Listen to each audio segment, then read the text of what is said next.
Hello everyone, welcome to my channel Pathostroke. So today we are going to start a new topic, that is pathogenesis of irreversible cell injury and pathogenesis of free radical cell injury. You can go through my last video in which I completed pathogenesis of reversible cell injury to understand our further topic better. So let's start our video without wasting time. Hello everyone, welcome to my channel Pathostroke with a new video regarding irreversible cell injury.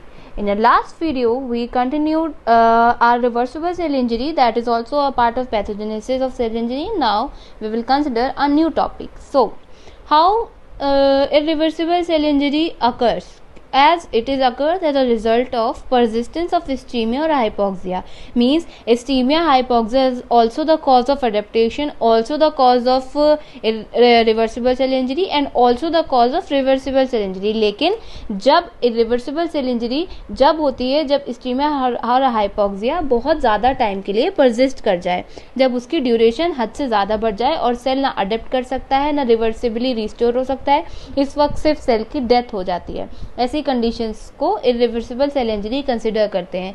तो अब irreversible cell injury के कुछ events होते हैं, कुछ sequence होते हैं जो कि बिल्कुल आपको ऐसा नहीं लगेगा कि रिवर्सिबल सेल इंजरी हुई और फिर कुछ ऐसे अलग से इवेंट होंगे कि फिर रिवर्सिबल सेल इंजरी हुई. ऐसा नहीं है. जो इवेंट्स होते हैं रिवर्सिबल सेल इंजरी के वो सीक्वेंस में ही होते हैं रिवर्सिबल सेल इंजरी के, यानी कि जो हमारा सेल डेथ है वो एक सीक्वेंस में होती है रिवर्सिबल सेल इंजरी के सारे स्टेप्स हो जाने के बाद. एकदम डायरेक्ट आपको रिवर्सिबल सेल इंजरी नहीं आती है.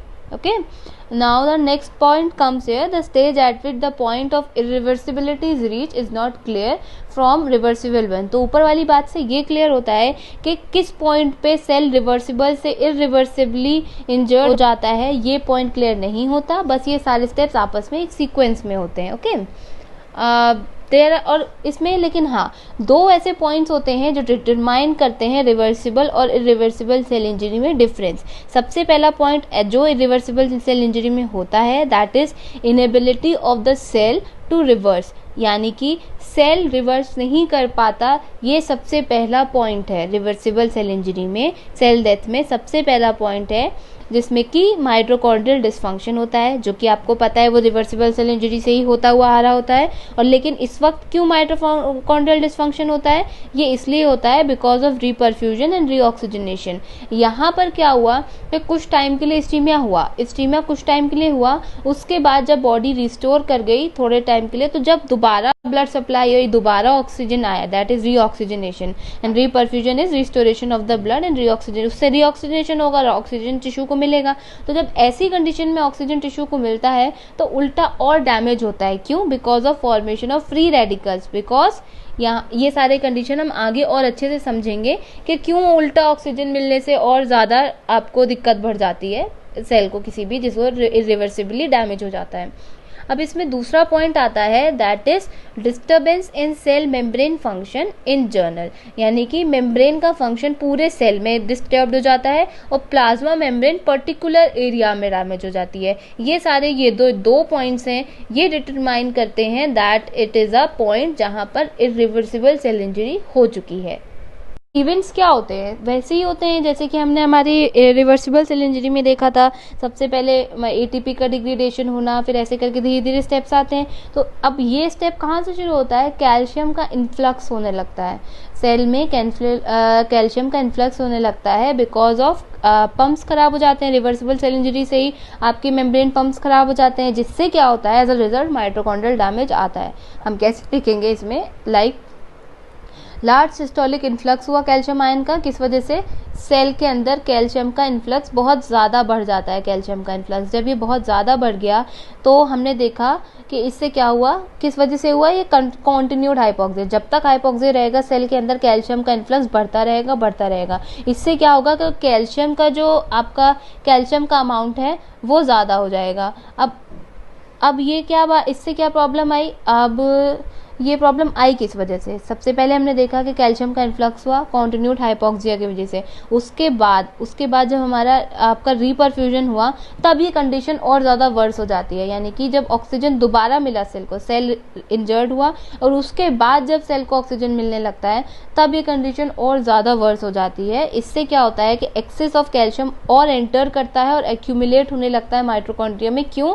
क्योंकि उतना कैल्शियम यूज़ ही नहीं हो पाता है, क्योंकि एटीपी नहीं है। हमें ध्यान रखना चाहिए, इतना एटीपी नहीं है कि वो इतने ज़्यादा अमाउंट के कैल्शियम को यूज़ कर सके। इसीलिए आपका जो एटीपी है वो और डिग्रेडेट होता चला जाता है और कैल्शियम ज़्यादा होता है तो वो एक्यूमुलेट होने लगता है, जिससे कि जो माइटोकॉन्ड्रिया का फंक्शन है वो डिसेबल हो जाता है। अब यू अंडरस्टैंड, जो लास्ट अभी हमने समझाया था कि माइटोकॉन्ड्रियल डिसफंक्शन हो जाता है, तो अब इसमें जो मॉर्फोलॉजिकल चेंजेस हमें देखने को मिलते हैं माइटोकॉन्ड्रिया में वो एक्सप्रेस होते हैं in the form of vacuoles बन जाते हैं माइटोकॉन्ड्रिया में। और दूसरा, एमॉर्फस डेंसिटीज जो होती हैं वो कैल्शियम की वो डिपॉजिट हो जाती हैं इन द माइटोकॉन्ड्रियल मैट्रिक्स। ये सारी कंडीशंस हैं जो आपको बताती हैं कि this is the point where reversible cell injury has occurred. हमने देखा कैल्शियम हो गया, कैल्शियम इन्फ्लक्स हो गया, कैल्शियम की डेंसिटीज बन गई, तो उससे क्या हुआ? We know. अब उससे क्या हुआ? मेम्ब्रेन डैमेज होगा तो एक्टिवेशन होगा फॉस्फोलाइपेजेस का। फॉस्फोलाइपेजेस ऐसे एंजाइम्स होते हैं जो हमारे फॉस्फोलिपिड है ना, जो हमने लास्ट वीडियो में देखा था, फॉस्फोलिपिड्स को और ज़्यादा डिग्रेडेट करते हैं। तो क्या हुआ? सबसे पहले हमने देखा मेम्ब्रेन का फंक्शन डैमेज होता है। मेम्ब्रेन का फंक्शन जर्नल में डैमेज होता है और प्लाज्मा मेम्ब्रेन पर्टिकुलरली डैमेज होती है। और ये इरिवर्सिबल सेल इंजरी का बहुत इंपॉर्टेंट इवेंट होता है। तो हम फिर से थोड़ी सी बात कैल्शियम की करेंगे कि इंक्रीज सिस्टोलिक इन्फ्लक्स हुआ कैल्शियम का, उससे क्या हुआ? आपका माइटोकॉन्ड्रियल डिसफंक्शन होने के बाद ये क्या करता है? एक्टिवेट करता है एंडोजिनस फॉस्फोलाइपेजेस को। कैल्शियम का जैसे ही इन्फ्लक्स बढ़ता है तो फॉस्फोलाइपेज हमारे बढ़ जाते हैं, एंडोजिनस फॉस्फोलाइपेजेस एंजाइम्स बढ़ जाते हैं और एक्टिवेट हो जाते हैं, और ये फर्दर और डैमेज करते हैं हमारे मेम्ब्रेन को, मेम्ब्रेन ऑफ फॉस्फोलिपिड्स। हमें पता है phospholipid is the main component of lipid bilayer membrane, जो कि रिपेयर मैकेनिज्म में वर्क करती है सेल मेम्ब्रेन के। जब फॉस्फोलिपिड्स और ज़्यादा डिग्रेडेट होंगे तो और ज़्यादा एटीपी कम हो जाएगा, और ज़्यादा एटीपी कम होने से जो रिप्लेसमेंट सिंथेसिस होती है मेम्ब्रेन फॉस्फोलिपिड्स की वो डिक्रीज हो जाती है। जब ये डिक्रीज हो गई तो उसके बाद एक्टिवेशन होता है एक एंजाइम एटीपीएस का, और इस एंजाइम से फर्दर और डिप्लेशन होता है एटीपी में। तो इस तरीके से डिप्लेशन होता चला जाता है एटीपी में, और एटीपी डिप्लेशन करता चला जाएगा, एनर्जी होगी नहीं, सिंथेसिस कोई भी नहीं हो पाएगी। जैसे कि यहाँ पे फॉस्फोलिपिड्स की सिंथेसिस नहीं हो पाएगी तो सेल में डैमेज बढ़ता चला जाता है और धीरे धीरे वो सेल डेथ की तरफ बढ़ जाता है। अब मेम्ब्रेन डैमेज होने के बाद थर्ड क्या होता है? एक्टिवेशन होता है इंट्रासेलुलर प्रोटीएजेस का। इंट्रासेलुलर प्रोटीएजेस किसे डैमेज करते हैं? साइटोस्केलेटन को डैमेज करते हैं। सेल के अंदर के जो स्ट्रक्चर्स होते हैं, माइक्रोफिलामेंट्स, माइक्रोट्यूब्यूल्स, इंटरमीडिएट फिलामेंट्स, इन सबको डैमेज करते हैं।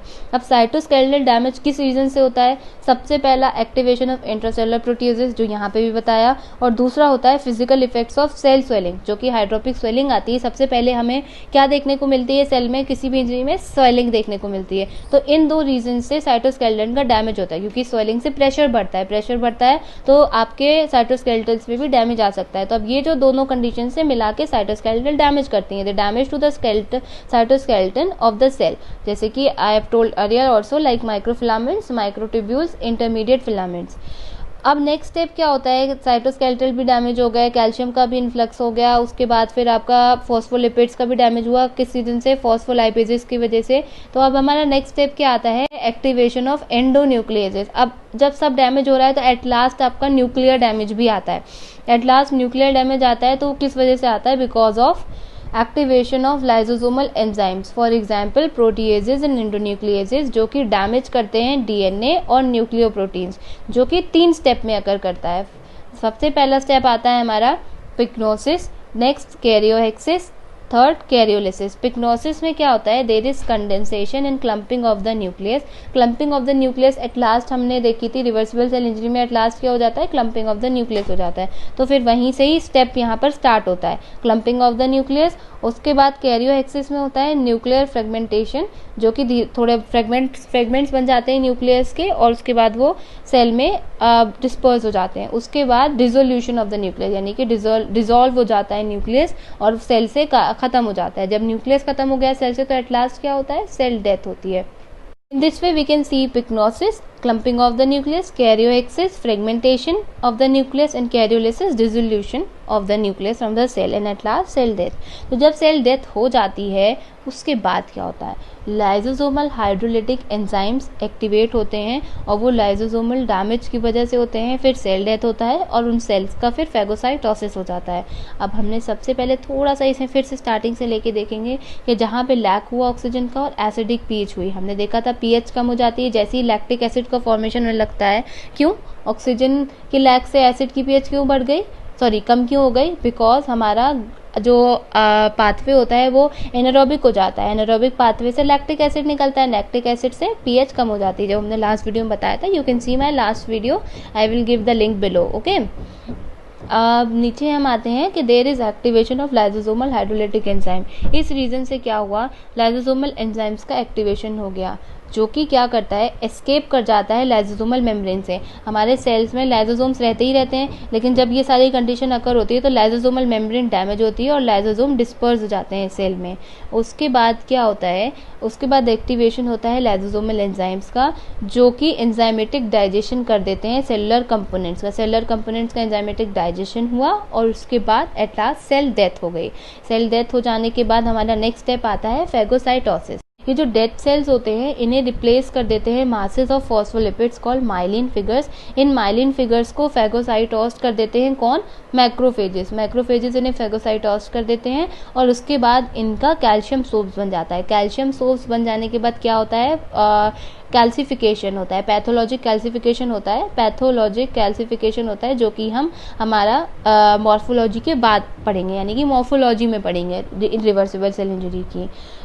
अब यहाँ पे क्या होता है कि ये सब चीज़ें हुई, हमें कैसे पता लगता है कि जो हमारी इंजरी है वो रिवर्सिबल है, इरिवर्सिबल है, एंजाइम्स के थ्रू कैसे पता लगता है, वो पता लगता है थ्रू एंजाइम मार्कर्स। जैसे हम एक एग्जांपल लें, लाइक माइटोकॉन्ड्रियल इन्फेक्शन हुआ, तो हमें कैसे पता लगेगा कि माइटोकॉन्ड्रियल इन्फेक्शन की वजह से सेल की डेथ हो गई है, ये हमें एंजाइम्स से पता लगता है। कुछ ऐसे एंजाइम्स हमें उस कंडीशन में मिलते हैं जब हम टेस्ट करते हैं, जिनसे पता लगता है कि हाँ ये सारे एंजाइम्स जो हैं ये मार्क कर रहे हैं कि इस सेल की डेथ हो गई। फॉर एग्जाम्पल मायोकार्डियल इन्फेक्शन में इंक्रीज हो जाता है serum glutamic oxalo acid transaminase, दूसरा लैक्टिक डिहाइड्रोजनेज, तीसरा कार्डियक ट्रोपोनिन्स, चौथा iso enzymes of creatinine kinase. ये सारे यूजफुल होते हैं in estimation of death of heart muscle. इन सबसे प्रूव होता है, ये सारे चारों एंजाइम्स के होने से ये पता लगता है कि मायोकार्डियल इन्फेक्शन की वजह से डेथ ऑफ हार्ट मसल हो गई है। तो that's why enzyme markers are very important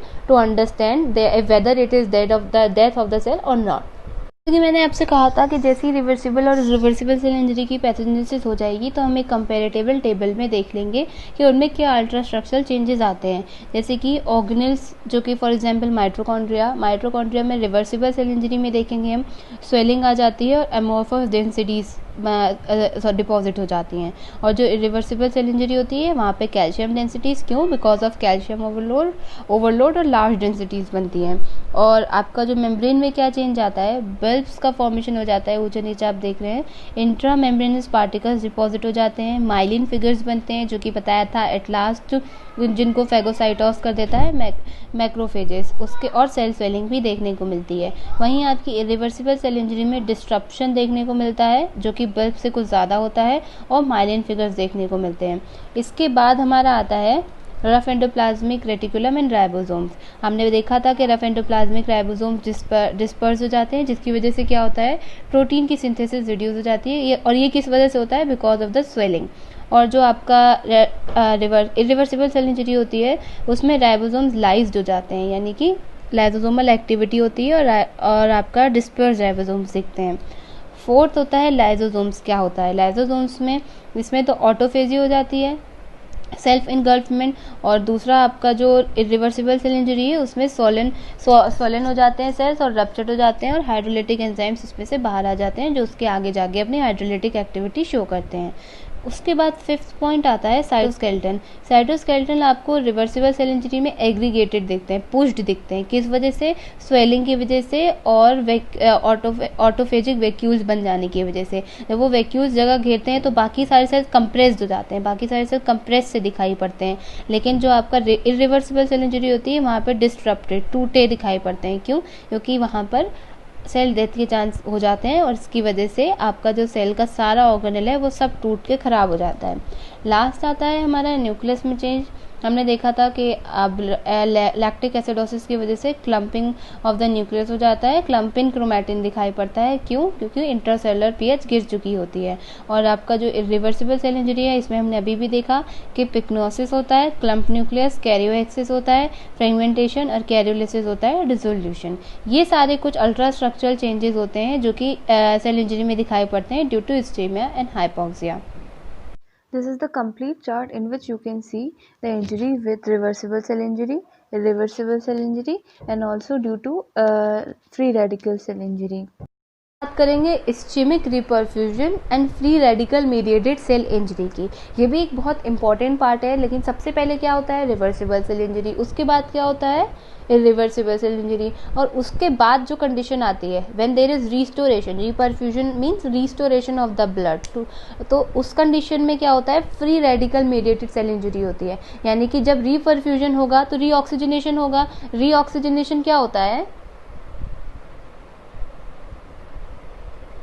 जब ब्लड रिस्टोर होगा तो साथ ही साथ ऑक्सीजन भी तो रिस्टोर होगा। तो जब ऐसी कंडीशन में जहाँ सेल इंजर्ड हो चुका है, ऐसी कंडीशन में जब ऑक्सीजन पहुँचता है सेल को, तो वो उल्टा सेल को और हार्म करता है। इस कंडीशन में क्या होता है कि ऑक्सीजन के फ्री रेडिकल्स बन जाते हैं। तो इसीलिए रीपरफ्यूजन, रीऑक्सीजनेशन के वक्त free radical mediated cell injury होती है। किसको होगी? इंजर्ड सेल को होगी, कोई ऐसे नए सेल को नहीं होती कि एकदम फर्स्ट एकदम नया सेल है, हेल्दी सेल है और उसको सेल इंजरी हो जाए, ऐसा नहीं होता। तो इसमें सबसे पहले क्या होता है कि we will see from ischemia to reperfusion injury. जब इस्चीमिया हुआ और लॉन्गर ड्यूरेशन का हुआ, तो अब थोड़ी देर बाद क्या होता है कि बॉडी थोड़ा मेंटेन करके रिस्टोर कर लेती है blood supply, that I told reperfusion. तो उससे कंडीशन और डिटोरिएट हो जाती है इंजर्ड सेल की।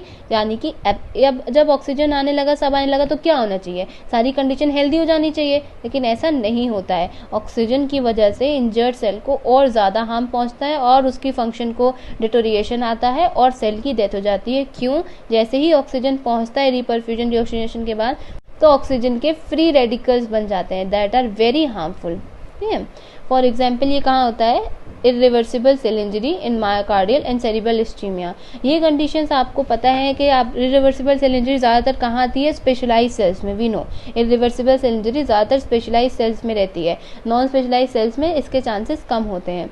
अब इसका कॉज क्या होता है फ्री रेडिकल का, फ्री रेडिकल इंजरी का? अभी भी बताया कि बस फ्री रेडिकल्स का फॉर्मेशन और एक्यूमुलेशन हो जाता है, that are reactive oxygen species, free radicals. Okay. अब हम यहाँ पे मैकेनिज्म देखेंगे रिपरफ्यूजन इंजरी का फ्री रेडिकल्स की वजह से। ठीक है। अब स्टेप्स क्या होते हैं इसके? सबसे पहला कैल्शियम ओवरलोड, नंबर दूसरा कैल्शियम ओवरलोड की वजह से excess generation of free radicals like superoxide, hydrogen peroxide, hydroxyl radical and per nitrate. ये सारे रेडिकल्स होते हैं, फ्री रेडिकल्स, जो कि जनरेट होते हैं। अब इसके बाद आता है सब्सिक्वेंट इन्फ्लेमेटरी रिएक्शन। ये 3 स्टेप्स होते हैं जिनको अब हम थोड़ा सा डीप में देखेंगे। तो हमें पता है, हम जब से देख रहे हैं कि कैल्शियम का ओवरलोड हो जाता है। कैसे? कैल्शियम हमारा रिवर्सिबल सेल इंजरी में भी देखा हमने, कैल्शियम का एक्यूमुलेशन, इन्फ्लक्स हो रहा है सेल के अंदर, इन्फ्लक्स हो रहा है कैल्शियम का। ऐसे ही हमने इरिवर्सिबल सेल इंजरी में उसका एक्यूमुलेशन देखा और उसके बाद इस्चेमिक हाइपोक्सिक इंजरी में उसका ओवरलोड हो जाता है। ओके। तो क्या हुआ? जैसे ही रिस्टोरेशन हुआ ब्लड का, हमने अभी पहले अपनी इरिवर्सिबल सेल इंजरी में भी यही बात पढ़ी, तो जो इस्चेमिक सेल होता है उसमें जो कैल्शियम्स होते हैं वो आयन ज़्यादा होते हैं और एटीपी सेल में कम होता है। हमें पता है कि एटीपी यूज़ करता है कैल्शियम आयंस को, लेकिन क्या होता है कि जब एटीपी कम है और कैल्शियम आयन ज़्यादा है तो क्या होगा? एक टाइम पे एटीपी खत्म हो जाएगा और कैल्शियम बच जाएगा। तो इसीलिए कैल्शियम का ओवरलोड हो जाता है इंजर्ड सेल पे और उससे लिपिड पेरोक्सिडेशन होता है मेम्ब्रेन का, और लिपिड पेरोक्सिडेशन की वजह से फर्दर डैमेज होता है मेम्ब्रेन के लिए। अभी हम आगे देखेंगे फर्दर स्टेप्स में कि what is lipid peroxidation. Okay. हमारा सेकेंड स्टेप है that is excess generation of free radicals. Free radicals actually होते क्या है, फर्स्ट ऑफ ऑल हमें ये समझ लेना चाहिए, these are the intermediate chemical species having a single unpaired electron in its outer orbit. इस तरीके के जो ऑक्सीजन के ऐसे मॉलिक्यूल्स जिनमें सिंगल अनपेयर्ड इलेक्ट्रॉन होता है आउटर ऑर्बिट्स में, and these are and it is not degraded and these are free radicals are highly destructive to cell। किस वजह से ये highly destructive होते हैं, बिकॉज उनमें सिर्फ एक अनपेयर्ड इलेक्ट्रॉन होता है और वो बाइंड कर जाते हैं all molecules of the cell. ये किसी से भी बाइंड कर सकते हैं, ये इसीलिए इसको ऑक्सीडेटिव स्ट्रेस का भी नाम दिया गया है। ये इस कंडीशन की वजह से हमारे फ्री रेडिकल्स बहुत ज़्यादा हार्मफुल होते हैं, बिकॉज उनमें एक इलेक्ट्रॉन फ्री होता है और वो किसी से भी बाइंड करने की कैपेसिटी रखते हैं, इसीलिए वो बहुत ज़्यादा हार्मफुल इफ़ेक्ट्स कॉज करते हैं हमारे सेल को। जब फ्री रेडिकल्स की वजह से इंजरी हो गई तो उसके बाद क्या आता है, third step, inflammatory reaction. Inflammatory reaction में वी कैन सी कि इस्टीमिया रिपरफ्यूजन के इवेंट्स होते हैं जो कि फॉलोड होते हैं बाय इन्फ्लेमेटरी रिएक्शन। आपकी जो भी सेल इंजरी होती है उसको, सेल इंजरी को फॉलो करता है इन्फ्लेमेटरी रिएक्शन। अब इसमें क्या होता है, एक्टिवेटेड न्यूट्रोफिल्स जो होते हैं वो ऑक्सीजन को फटाफट यूटिलाइज करते हैं, इन्हें ऑक्सीजन बर्स्ट भी कहते हैं, जिसकी वजह से क्या रिलीज होता है, ऑक्सीजन फ्री रेडिकल्स बहुत ज़्यादा रिलीज होते हैं। एक्टिवेटेड न्यूट्रोफिल्स ऑक्सीजन को जल्द से जल्द यूटिलाइज करके उनको फ्री रेडिकल्स बनाते हैं। क्यों? क्योंकि सेल इंजर्ड है यहाँ पर, ठीक है। तो ischaemia is also associated with accumulation of precursors of ATP that is ADP and pyruvate, जिसकी वजह से और फर्दर जनरेशन होता है एटीपी का। इसकी वजह से क्या देखा हमने कि और फर्दर जनरेशन होगा फ्री रेडिकल्स का। दोनों कंडीशन में एक्टिवेटेड न्यूट्रोफिल्स की वजह से भी हमारा ऑक्सीजन का फ्री जनरेशन हुआ और इस्टीमिया में जो एटीपी के प्रीकर्सर्स हैं एडीपी एंड पायरुवेट, इनसे भी फर्दर जनरेशन होता है फ्री रेडिकल्स का। तो ये सारे इन्फ्लेमेटरी रिएक्शंस में ये सारे स्टेप्स हमें देखने को मिलते हैं। तो अब हम देखेंगे कि क्या मैकेनिज्म होता है, फ्री रेडिकल्स कैसे इंजरी कॉज करते हैं सेल में। हम फ्री रेडिकल्स वो अब मैकेनिज्म हम उसे देखेंगे। हम यहाँ बात करेंगे mechanism of membrane damage by free radicals. सबसे पहला स्टेप क्या होता है, लिपिड पेरोक्सीडेशन। लिपिड पेरोक्सीडेशन क्या होता है ये हमारे लिए जानना बहुत ज़रूरी है। लिपिड पेरोक्सीडेशन का मतलब होता है कि जो हमारा लिपिड्स हैं उनका डिग्रेडेशन करते हैं फ्री रेडिकल्स। किस तरीके से करते हैं, एक्चुअली फ्री रेडिकल्स को वी कैन से चोरी से करते हैं, दे थेफ्ट। वो क्या करते हैं, जो हमारा लिपिड मेम्ब्रेन होती है उनसे इलेक्ट्रॉन्स को चुराते हैं, इलेक्ट्रॉन्स को चुरा लेते हैं। इसकी वजह से क्या होता है, और हमें पता है कि हमारे लिपिड्स कहाँ होते हैं, सेल मेम्ब्रेन में। इसी वजह से जब इलेक्ट्रॉन्स फ्री रेडिकल्स चुरा लेते हैं तो उसकी वजह से हमारा सेल डैमेज होती है और जो सेल डेथ को कॉज करती है। समझ में आ गया लिपिड पेरोक्सीडेशन। अब बेटर ध्यान रहेगा कि वी कैन अंडरस्टैंड कि लिपिड पेरोक्सीडेशन का मतलब हुआ oxidation of the lipids. That means हमारा जो फ्री रेडिकल्स हैं वो धीरे धीरे स्टील करते हैं जो आपका, क्योंकि हमें पता है कि जो फ्री रेडिकल्स होते हैं दैट आर इलेक्ट्रॉन डेफिशिएंट, ठीक है, एक सिंगल अनपेयर्ड इलेक्ट्रॉन होता है तो वो दूसरे से चुराते हैं इलेक्ट्रॉन। तो कैसे नहीं करते कि शेयरिंग कर लें या कुछ कर लें, और वो चुराते हैं इलेक्ट्रॉन, दे स्टील इलेक्ट्रॉन्स, इसीलिए जो सेल होता है उसको डैमेज होता है। तो वो किस पे सबसे ज़्यादा एक्ट करते हैं, आपके फ्री रेडिकल्स प्यूफा सेल्स पे सबसे ज़्यादा एक्ट करते हैं। PUFA cell is poly unsaturated fatty acids जो मेम्ब्रेन में प्रेजेंट होते हैं, इन पे फ्री रेडिकल्स बार बार अटैक करते हैं, जिसकी वजह से oxygen derived free radicals form होते हैं और हाईली डिस्ट्रक्टिव प्यूफा के फ्री रेडिकल्स बन जाते हैं। जब आपके प्यूफा पे अटैक करा आपके फ्री रेडिकल्स ने, तो प्यूफा से इलेक्ट्रॉन ले जाएंगे, फ्री रेडिकल्स अपना तो प्यूफा से इलेक्ट्रॉन ले जाएंगे और प्यूफा को क्या बना देंगे, फ्री रेडिकल्स बना देंगे। तो प्यूफा के फ्री रेडिकल्स कौन कौन से होते हैं, लिपिड हाइड्रोपेरोक्सी रेडिकल्स एंड लिपिड हाइड्रोपेरोक्साइड्स। ये दो फ्री रेडिकल्स बन जाते हैं प्यूफा से, ठीक है। पॉली अनसैचुरेटेड फैटी एसिड्स के ये दो फ्री रेडिकल्स बनते हैं, जिससे क्या होता है, lipid peroxides are decompose by metals as iron.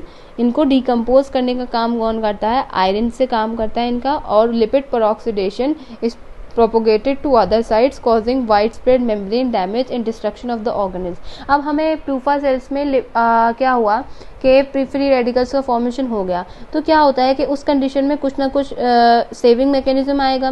तो लिपिड पेरोक्साइड्स को डिकम्पोज करता है कौन, आयरन डिकम्पोज करेगा। तो क्या होगा कि लिपिड पेरोक्साइड्स होते हैं वो प्रोपगेट कर जाते हैं एक साइड से दूसरी साइड पे, जिसकी वजह से क्या होता है, और वाइड स्प्रेड और ज़्यादा ही, यानी कि एक सेल में अगर मान लो कि यहाँ पे लिपिड पेरोक्सीडेशन हुआ तो जब उसने आयरन ने उसे डिकम्पोज किया तो वो सेल के मेम्ब्रेन के दूसरी साइड में पहुंच जाता जाते हैं और वो पूरे सेल में बहुत ज़्यादा सीवियर डैमेज कॉज करते हैं। सेकेंड पार्ट जो होता है हमारा फ्री रेडिकल से, वो होता है ऑक्सीडेशन ऑफ प्रोटीन्स। प्रोटीन्स का भी ऑक्सीडेशन हो जाता है। फ्री रेडिकल्स जो कॉज करते हैं cell injury by oxidation of कैसे प्रोटीन्स का, for example protein micromolecules of the cells, cross linkages of labile amino acids and fragmentation of polypeptides. ये सारे प्रोटीन्स का ऑक्सीडेशन होता है हमारे सेल में थ्रू फ्री रेडिकल्स। उससे क्या होता है एंड में there is degradation of cytosolic neutral proteases, जिससे कि सेल डिस्ट्रक्शन हो जाता है एट लास्ट। फिर आता है उसके बाद डीएनए डैमेज होता है। फ्री रेडिकल्स की वजह से single strands of nuclear and mitochondrial DNA break होता है, जिससे सेल इंजरी होती है या फिर मैलिग्नेंट ट्रांसफॉर्मेशन होता है सेल्स का। फोर्थ पॉइंट होता है साइटोस्केलेटल डैमेज। हमने देखा फ्री रेडिकल्स की वजह फिर आगे साइटोस्केलेटल में भी डैमेज आता है और वो इंटरफेयर करता है आपका माइटोकॉन्ड्रियल एरोबिक फॉस्फोराइजेशन में भी, और जिससे और फर्दर एटीपी में डिप्लीशन होता है।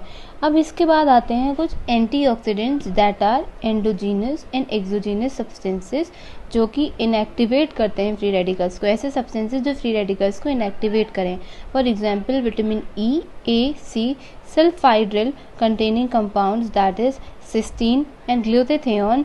और थर्ड आता है हमारा serum proteins, for example ceruloplasmin and transferrin. Now here you can see the mechanism of cell death by hydroxyl radical। इसमें जो रेडिकल फ्री रेडिकल एक्ट कर रहा है दैट इज हाइड्रोक्साइल आयन, जिससे कि ये चारों स्टेप्स हो रहे हैं, lipid peroxidation, protein oxidation, DNA damage and cytoskeletal damage. I hope so you are able to understand all of my process. तो अब हम यहाँ पे देखेंगे कि किस तरीके से फ्री रेडिकल्स जनरेट होते हैं और वो किस तरीके से वाटर में कन्वर्ट होते हैं। Mechanism of generation of free radicals by 4 electron reduction of oxygen. Oxygen के रिडक्शन से कैसे कैसे आपके स्टेप बाय स्टेप अब इलेक्ट्रॉन जनरेट होते हैं हम वो देखेंगे। सबसे पहले ऑक्सीजन जब रिड्यूस होता है बाय एंजाइमेटिक एक्टिविटी ज़ेंथेथियोन ऑक्सीडेज की वजह से एंड साइटोक्रोम P40 की वजह से, तो एक इलेक्ट्रॉन का रिडक्शन होता है और बनता है super oxide O2 negative. This is called the auto oxidation process. अब उसके बाद क्या होता है, जब सुपर ऑक्साइड पे SOD यानी कि सुपर ऑक्साइड डाइम्यूटेज एंजाइम एक्ट करता है तो 2 इलेक्ट्रॉन्स रिड्यूस होके हाइड्रोजन परऑक्साइड बनता है। हाइड्रोजन परऑक्साइड का रेडिकल उसके बाद रेडियोलिसिस कर लेता है। उसके बाद रेडियोलिसिस नहीं, फेंटॉन रिएक्शन होती है आपका हाइड्रोजन परऑक्साइड में, और फेंटॉन रिएक्शन में आपका फेरिक जो होता है वो कन्वर्ट होता है फेरिस में, और उसके साथ साथ रेडियोलिसिस होती है वाटर की कैटलेस से भी और GSH से भी। इसमें क्या है, कैटलेस में कहाँ होती है, पेरोक्सीजोन्स में रिड्यूस होता है हाइड्रोजन पेरोक्साइड वाटर में, और ग्लूटाथियोन पेरोक्सीडेज कहाँ वर्क करता है, साइटोसोल और माइटोकॉन्ड्रिया में, जहाँ पर hydrogen peroxide through GSH glutathione peroxide की मदद से वाटर में कन्वर्ट होता है। और उसके आगे आप देखेंगे कि हाइड्रोजन पेरोक्साइड हाइड्रोक्साइल आयन में कन्वर्ट होता है 3 इलेक्ट्रॉन के रिडक्शन से। हाइड्रोक्साइल रेडिकल से क्या होता है, रेडियोलिसिस हो जाती है वाटर, रेडियोलिसिस के प्रोसेस से हाइड्रोजन पेरोक्साइड वाटर में कन्वर्ट हो जाता है। इस तरीके से चारों इलेक्ट्रॉन्स का रिडक्शन होते होते आपका ऑक्सीजन जो है वो वाटर में कन्वर्ट हो जाता है। लेकिन ये जो बीच के प्रोडक्ट्स होते हैं दीज आर फ्री रेडिकल्स, और इनका बनना और डिस्ट्रक्ट हो जाना, इन दोनों में जब तक बैलेंस रहता है जब तक तो ठीक रहता है। जहाँ इनका बैलेंस डिस्टर्ब्ड हुआ वहीं फ्री रेडिकल्स इंजरी कॉज करने लगते हैं। अब क्या होता है, ये जनरेट कहाँ होते हैं, माइटोकॉन्ड्रियल इनर मेम्ब्रेन में जनरेट होते हैं when cytochrome oxidase catalysis the oxygen to hydrogen reaction. जब जो आपका साइटोक्रोम ऑक्सीडेज है जो यहाँ पर हमने देखा, जब वो कैटलाइज करता है ऑक्सीजन को वाटर में, तो ये बीच के प्रोसेस में फ्री रेडिकल्स बनते हैं, जो कि आपके तब तक सही है जब तक ये एक बैलेंस सिचुएशन में है। रेडियोलिसिस को भी देखेंगे। रेडियोलिसिस एक्चुअली फिजिकल इंजरी का एक पार्ट होता है, जहाँ पर क्या होता है, फॉर एग्जांपल हम देखेंगे कि आयनाइजिंग रेडिएशन से वाटर बना, वाटर की रेडियोलिसिस होके हाइड्रोक्साइल आयन बना। हाइड्रोक्साइल आयन जब बन जाता है तो फिर वो किस, हाइड्रोक्साइल आयन क्या है, फ्री रेडिकल है यहाँ पर। अब ये फ्री रेडिकल किस किस सेल्स पे किस तरह असर करता है हम वो देखेंगे। जो हमारे प्रोलिफरेटिंग सेल होते हैं यानी कि जिसमें रीजनरेट और रिपेयर की कैपेसिटी होती है, फॉर एग्जांपल एपिथेलियल सेल्स, और दूसरा एक्ट करता है नॉन प्रोलिफरेटिंग सेल्स का, लाइक न्यूरॉन्स, कार्डियक मसल्स के सेल्स, इन सब पे एक्ट करता है, जो कि प्रोलिफरेट या फिर रीजनरेट नहीं कर सकते। तो अब यहीं से आप पता लगा सकते हैं कि दोनों में किस तरीके से चेंज आएगा। जो अब क्या होता है कि आपकी प्रोलिफरेटिंग प्रोलिफरेटिंग सेल में सबसे पहले होता है डीएनए डैमेज। इनमें डीएनए डैमेज होता है जिसकी वजह से दो पार्ट होते हैं, जेनेटिक डैमेज हो सकता है या फिर इनहिबिशन हो जाता है डीएनए रेप्लिकेशन का, यानी कि रेप्लिकेशन या रिपेयर का प्रोसेस खराब हो जाएगा या जेनेटिकली ही डैमेज आता है। तो जब जेनेटिक डैमेज आता है तो होता है म्यूटेशन, और जब आपका इनहिबिशन हो जाता है डीएनए रेप्लिकेशन का तो आता है apoptosis. Apoptosis is programmed cell death. और वहीं अगर आपके नॉन प्रोलिफरेटिंग सेल्स में जब फ्री रेडिकल एक्ट करता है तो लिपिड पेरोक्सीडेशन होता है। लिपिड पेरोक्सीडेशन हमने अभी पीछे ही समझा। उससे क्या होता है, सेल मेम्ब्रेन डैमेज, ये भी हमने पीछे समझा। और फिर डायरेक्ट क्या होता है ऐसे नॉन प्रोलिफरेटिंग सेल्स में, cell death. Necrosis is equals to cell death. Okay, this is the short process of radiolysis. So this was the whole explanation of the pathogenesis of cell injury, in which we covered reversible, irreversible, ischemic and free radical injury. In our next video, we will continue our cell injury with morphology of cell injury. If you really like my video, so please like, comment and subscribe to my channel Pathostroke. Bye bye.